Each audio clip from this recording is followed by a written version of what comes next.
ಆ, ಅಪ್ಪು ಅಂದ ತಕ್ಷಣ ನೆನಪಾಗುವಂಥದ್ದೇ ಅವರ ನಿಷ್ಕಲ್ಮಶವಾದಂತಹ ನಗು. ನಗು. ಹ್ಮ್.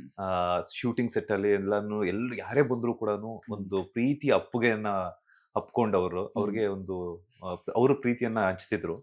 ಸೊ ನಾನು ಅಬ್ಸರ್ವ್ ಮಾಡಿದ್ದೇನಂತಂದ್ರೆ ನಿಮ್ಮ ವಾಟ್ಸಪ್ ಡಿ ಪಿಯಲ್ಲಿ ಹ್ಮ್. ಅಪ್ಪು ಅವರನ್ನ ಗಟ್ಟಿಯಾಗಿ ಅಪ್ಕೊಂಡಿರುವಂತಹ ಮೂಮೆಂಟ್, ಆ ಫೋಟೋ ಬಗ್ಗೆ, ಆ ಡಿ ಪಿ ಬಗ್ಗೆ ಹೇಳೋದಾದ್ರೆ ಏನ್ ಹೇಳ್ತೀರಾ ಸರ್? ಅದು ಅವ್ರ ಬರ್ಡೇಗೆ ಹೋಗಿದ್ದಾಗ ಮನೇಲಿ ಹ್ಮ್.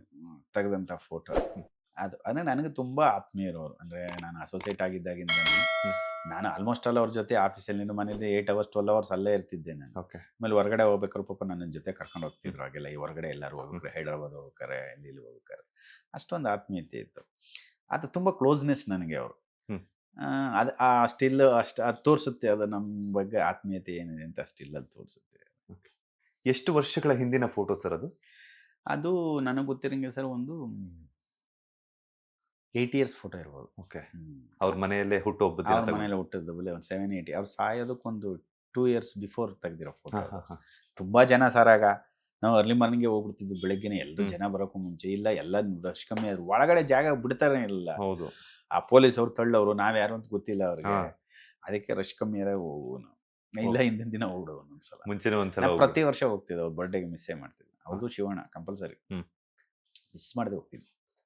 ಒಂದ್ ಕಾಲದಲ್ಲಿ ಪಾರ್ವತಮ್ಮ ಅವರು, ರಮ್ಯಾ ಅವ್ರಿಗಾಗಿರ್ಬೋದು, ರಕ್ಷಿತಾ ಆಗಿರ್ಬೋದು, ಹಲವಾರು ನಟಿ ಮಣಿಯರನ್ನ ಪರಿಚಯಿಸಿದ್ರು. ಅದೇ ರೀತಿ ನೀವು ಸಹ ಹ್ಮ್. ಹೈದರ್ ಆಗಿರ್ಬೋದು, ಕೃತಿಕರ್ ಬಂದ ಅವ್ರನ್ನೆಲ್ಲಾನು ಸಹ ಇನ್ನಷ್ಟು ನಟಿ ಮಣಿಯರನ್ನ ಸ್ಯಾಂಡಲ್ವುಡ್ಗೆ ಪರಿಚಯ ಮಾಡಿಸಿದ್ರಿ. ಹ್ಮ್. ಸೊ ಆ ಒಂದು ಗಳಿಗೆ ಹೆಂಗ್ ಬಂತು ಅಂತ ಅಂದ್ರೆ ಪಾರ್ವತಮ್ಮ ಅವ್ರು ನೋಡಿ ಕಲ್ಸ್ಕೊಂಡ್ರ ಏನು ಹೆಂಗೆ ಅಂತ? ಇಲ್ಲ ಏನು ಅಂದ್ರೆ ಹೊಸಬು ಮಾಡಿದ್ರೆ ಇಂಡಸ್ಟ್ರಿಗೆ ಒಂದು ಒಂದು ಹೀರೋಯಿನ್ ಬರ್ತಾರೆ ಅಂತ ಒಂದು. ಹ್ಮ್. ಆಮೇಲೆ ತುಂಬಾ ಎಸ್ಟಾಬ್ಲಿಷ್ಡ್ ಮಾಡಿದ್ರು ಕೂಡ ನಮಗೆ ಡೇಟ್ ಸಮಸ್ಯೆ ಕೆಲವೆಲ್ಲ. ಆಮೇಲೆ ನಮ್ಮ ಟೈಮಿಂಗ್ ಸಿಗಲ್ಲ. ಆಮೇಲೆ ನಮ್ಗೆ ಕಂಫರ್ಟಬಲ್ ಆಗಿ ಕೆಲಸ ಮಾಡಿಸ್ಕೊಳಕ್ಕಾಗಲ್ಲ ಅಂತ ಒಂದು ಇದರಿಂದ ಅಷ್ಟೇ ನಾನು ಹೊಸಬ್ರನ್ನ ಲಾಂಚ್ ಮಾಡೋಕ್ಕಾಗಲ್ಲ. ಆಮೇಲೆ ಪಾರ್ವತಮ್ಮ ಅವರೆಲ್ಲ ಮಾಡ್ತಿದ್ರಲ್ಲ, ಧೈರ್ಯ ಮಾಡೋಣ ಬಿಡಿ, ಒಂದು ಅವ್ರು ಮಾಡ್ತಿದ್ರಲ್ಲ, ಏನೋ ಒಂದು ಅವ್ರ ಆಶೀರ್ವಾದ ನಮಗೆಲ್ಲ, ನಾವು ಒಂದು ಧೈರ್ಯ ಮಾಡೋಣ ಅಂತ ಮಾಡಿದ್ವಿ. ಹ್ಮ್. ಎಲ್ಲ ಚೆನ್ನಾಗಿ ಕ್ಲಿಕ್ ಆದರು. ಇಂಡಸ್ಟ್ರಿಗೆ ಒಂದು ಹೀರೋಯಿನ್ಗಳೇ ಕಮ್ಮಿ ಇರ್ತಿದ್ರು ಕನ್ನಡದಲ್ಲಿ. ಬರ್ತಾ ಆಂಡ್ರಿತೆ ಅವ್ರು ಬಂದರು, ಕೃತಿಕರ್ ಬಂದ ಮಾಡಿದ್ರು, ಮತ್ತು ಆಶಿಕಾ ರಂಗನಾಥ್ ಹೌದು. ಮಾಡಿದ್ರು. ಆಮೇಲೆ ಸಂಜನಾ ಅವ್ರ ತಂಗಿ ನಿಕ್ಕಿ ನಿಕ್ಕಿ ಅಂತ ಗಿರಣ್. ಅವರು ತಮಿಳಲ್ಲಿ ದೊಡ್ಡ ಹೀರೋಯಿನ್ ಆಗ್ಬಿಟ್ರು. ಹೌದು. ಅದೆಲ್ಲ ಖುಷಿ ಕೊಡುತ್ತೆ ನಮಗೆ. ಆ ಥರ ನಾವು ಇಂಟ್ರೊಡ್ಯೂಸ್ ಮಾಡಿರೋ ಹೀರೋಯಿನ್ ಬೆಳೆದವರಲ್ಲ ಅಂತ ಒಂದು ಖುಷಿ ಆಗುತ್ತೆ. ಅದೇ ಅವರೇ ಇನ್ಸ್ಪಿರೇಷನ್ ಪಾರ್ವತಮ್ಮ. ಸರ್, ಒಂದ್ ಕಡೆ ಕನ್ನಡದ ನಟಿ ಮಣಿಯರನ್ನ ಕರ್ಕೊಂಡ್ ಬಂದಾಗ ಏನಾಗುತ್ತೆ ಅಂತಂದ್ರೆ ಕನ್ನಡ ಬರುತ್ತೆ. ಹ್ಮ್. ಸೊ ಕೆಲವೊಬ್ಬ ಬೇರೆ ಭಾಷೆಗಳ ನಟಿಯರನ್ನ ಕರ್ಕೊಂಡ್ ಬಂದಾಗ ಕನ್ನಡ ಅನ್ನುವಂಥದ್ದು ಅವ್ರಿಗೆ ಹೊಸದು. ಹ್ಮ್. ಸೊ ಆ ಟೈಮಲ್ಲೆಲ್ಲ ನೀವು ಡೈಲಾಗ್ಸ್ ಎಲ್ಲ ಅವ್ರ ಹತ್ರ ಯಾವ ರೀತಿ ಪ್ರಾಕ್ಟೀಸ್? ಎಲ್ಲ ಅವರೆಲ್ಲ ಅವ್ರ ಲ್ಯಾಂಗ್ವೇಜಲ್ಲಿ ಬರ್ಕೊಳ್ಳೋರು ಕನ್ನಡ ಡೈಲಾಗ್. ಹಾ, ಹಾ. ಆ ಮೀನಿಂಗ್ ಎಲ್ಲ ಎಕ್ಸ್ಪ್ಲೈನ್ ಮಾಡೋ ಮೇಲೆಲ್ಲ ಬರ್ಕೊಳ್ಳೋರು. ಹ್ಮ್. ಕೆಲವರಿಗೆ ಮಾತಾಡೋದಕ್ಕೆ ಕಷ್ಟ ಆದಾಗ ಪ್ರಾಂಪ್ಟಿಂಗ್ ತಗೊಳ್ಳೋರು. ಹ್ಮ್. ನಾವು ಪ್ರಾಂಪ್ಟ್ ಮಾಡಿ ಹೇಳ್ತಿದ್ವಿ. ಹ್ಮ್. ನಾವು ಒಂದ್ಸಲ ಹಿಂದೆ ಹೇಳಿದಾಗ ಅದನ್ನ ಗ್ರಹಿಸ್ಕೊಂಡವರು ಆಕ್ಟ್ ಮಾಡ್ತಿದ್ವಿ. ಹ್ಮ್. ಈಗೆಲ್ಲ ಸರ್ ಆರಾಮಾಗಿ ಬರ್ಕೊಂಬಿಟ್ಟು ಆರಾಮಾಗಿ ಬಯಾಟ್ ಮಾಡ್ಕೊಂಬಿಟ್ಟು ಮಾಡ್ತಾರೆ. ಹ್ಮ್. ಮೀರಾ ಜಾಸ್ಮಿನ್ ಅವರು 2 ಪೇಜ್ ಡೈಲಾಗ್ನ ಮಲಯಾಳಮಲ್ಲಿ ಬರ್ಕೊಂಡು ಹ್ಮ್. ಒಂದೇ ಶಾಟ್ಗೆ ಆಕ್ಟ್ ಮಾಡೋರು ಅವರು. ಓಹೋ. ಅಷ್ಟೊಂದು ಟ್ಯಾಲೆಂಟೆಡ್, ಅಷ್ಟೊಂದು ಜ್ಞಾಪಕ ಶಕ್ತಿ. ಹ್ಮ್. ಅವ್ರು ಪ್ರಾಂಪ್ಟಿಂಗ್ ಮಾಡಿದ್ರಾಗಲ್ಲ. ಹ್ಮ್. ಕೊನೆಗೆ ಲಾಸ್ಟಲ್ಲಿ ಅವ್ರಿಗೂ ಪ್ರಾಂಪ್ಟಿಂಗ್ ಮಾಡ್ಬಿಟ್ಟು ಸೋಮಾರಿ ಮಾಡ್ಬಿಟ್ಟೆ ನಾನು. ಹಾ. ಕೊನೆಗೆ ಅವ್ರು 2 ಪೇಜ್ ಡೈಲಾಗ್, ಮಹೇಶ್ ಸರ್ ನೀವು ಇದಿರಲ್ಲ ಬಿಡಿ, ಪ್ರಾಂಪ್ಟ್ ಮಾಡ್ಬಿಡಿ ಏನಾರು. ಹಾ. ಬಿಗಿನಿಂಗ್ ಅಷ್ಟು ಭಯ ಪಡೋರು ಅವರು. ಹ್ಮ್. ಅಂದ್ರೆ ನಾನು ಚೆನ್ನಾಗಿ ಪ್ರಾಂಪ್ಟ್ ಮಾಡ್ಕೊಡ್ತೀನಿ. ಹ್ಮ್. ಅವ್ರಿಗೆ ಪ್ರಾಂಪ್ಟಿಂಗ್ ಅವ್ರ ಟೈಮಿಂಗ್ಸ್ ನೋಡಿ ಅವ್ರ ಪರ್ಫಾರ್ಮೆನ್ಸಲ್ಲಿ ಅವ್ರು ಎಲ್ಲಿ ಗ್ಯಾಪಲ್ಲಿ ಅದನ್ನ ಕೊಡಬೇಕು ಅದನ್ನ ಹೇಳ್ಕೊಡ್ತೀನಿ. ಅವರು ಲಾಸ್ಟ್ ಮೂಮೆಂಟಲ್ಲಿ ಮಹೇಶ್ ಸರ್ ನೀವು ಇದಿರಲ್ಲ ಬಿಡಿ ಪಾಪ ಅವರು.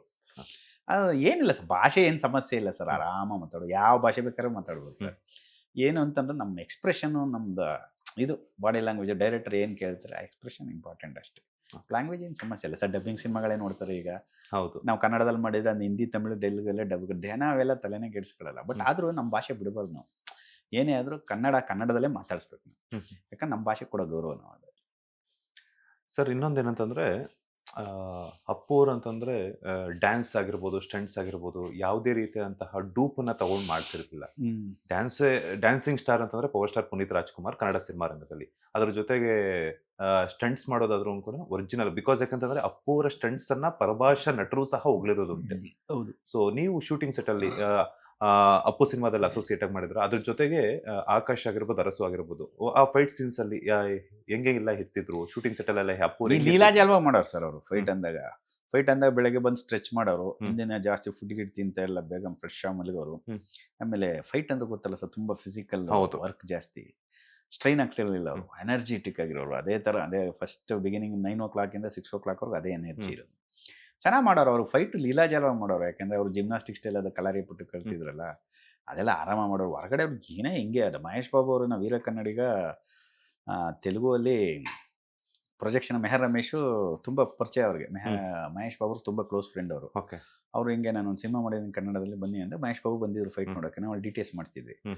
ಅವ್ರು ಫೈಟ್ ನೋಡ್ಬಿಟ್ಟಾದ್ರು ಏನು ಹಿಂಗೆ ಇರ್ತಿದೆ, ಒಳ್ಳೆ ಮಂಕಿನೂ ಹಿಂಗೆ ಇದ್ರಲ್ಲ ಆ ಥರ ಎಗ್ರಿ ಹೊಡಿತಲ್ಲ ಪುಣ್ಯಾತ್ಮ ಏನು ಅಂತ ಹೇಳೋರು. ಅವರೇ ಶಾಕ್ ಆಗ್ಬಿಟ್ರು ಅದು ಫೈಟ್ ನೋಡಿ. ಆಮೇಲೆ ಅಪ್ಪು ಅವರು ಸ್ಪ್ರಿಂಗ್ ಥರ ಅವರು, ಆ ಎಗ್ರೋದು ಲ್ಯಾಂಡ್ ಆಗೋದೆಲ್ಲ ಒಳ್ಳೆ ಸ್ಪ್ರಿಂಗ್ ಥರ ಬರ್ತಾರೆ. ಎಲ್ಲೂ ಅಂತ ಅನ್ಬ್ಯಾಲೆನ್ಸೇ ಇಲ್ಲ, ಕರೆಕ್ಟಾಗಿ ಟೈಮಿಂಗ್ಸ್ ಎಲ್ಲ ಲ್ಯಾಂಡ್ ಆಗ್ತಾರೆ ಬ್ಯಾಲೆನ್ಸ್ಡ್ ಆಗಿ. ಅದವ್ರ ಪ್ಲಸ್ ಪಾಯಿಂಟ್ ಅವರು. ಆಕಾಶ ಆಯ್ತು, ಹರಸು ಆಯ್ತು, ಆ 2 ಸಿನಿಮಾಗಳನ್ನ ಅಪ್ಪು ಅವ್ರಿಗೆ ಮಾಡಬೇಕು ಅಂತ ಏನಕ್ಕೆ ಅನ್ನಿಸ್ತು ಸರ್ ನಿಮ್ಗೆ? ಇಲ್ಲ, ನನಗೆ ಫಸ್ಟ್ ಅವಕಾಶ ಕೊಟ್ಟಿದ್ದೆ ಪಾರ್ವತಮ್ಮ ಅವರು. ಅಪ್ಪು ಅವರು ಒಂದು ಕತೆ ಹಿಂಗೆ ಕೇಳಿದ್ವಿ ನೋಡಿ ಅಂತ ಹೇಳ್ಬಿಟ್ಟು ಮಾಡಿದ್ರು. ದೊಡ್ಡ ಹಿಟ್ ಆಯಿತು. ಹಿಟ್ಟಾದ್ಮೇಲೆ ಪಾರ್ವತಮ್ಮ ಅವರು ನನ್ನ ಕಂಪ್ನಿಗೆ ಇನ್ನೂ ಒಂದು ಸಿನಿಮಾ ಮಾಡ್ಕೊಡು ಮಹೇಶ ನೀನು. ಸರಿ ಆಯ್ತಮ್ಮ ಮಾಡ್ತೀನಿ, ಯಾಕಂದ್ರೆ ನನಗೆ ಲೈಫ್ ಕೊಟ್ಟಿರೋರು, ಅವ್ರು ಏನು ಹೇಳಿದ್ರು ಮಾಡ್ಕೊಡ್ಬೇಕು. ಅದು ನನ್ನ ಇದು ಧರ್ಮ. ಅದು ಅವ್ರು ಕೇಳಿದಾಗ ಮಾಡ್ಕೊಡೋ ಇನ್ನೊಂದು ಆಯ್ತಮ್ಮ ಮಾಡ್ತೀನಿ, ಹಂಗಾಗಿ ಅರಸು ಮಾಡ್ತೀನಿ. ಲೇಟೆಸ್ಟ್ ಹಾಗೂ ಇಂಟ್ರೆಸ್ಟಿಂಗ್ ಸುದ್ದಿಗಳಿಗಾಗಿ ಬಾಸ್ ಟಿವಿ ಕನ್ನಡ ಚಾನೆಲ್ನ ಸಬ್ಸ್ಕ್ರೈಬ್ ಮಾಡಿ. ಹಾಗೆಯೇ ಬೆಲ್ ಐಕಾನ್ ಪ್ರೆಸ್ ಮಾಡಿ.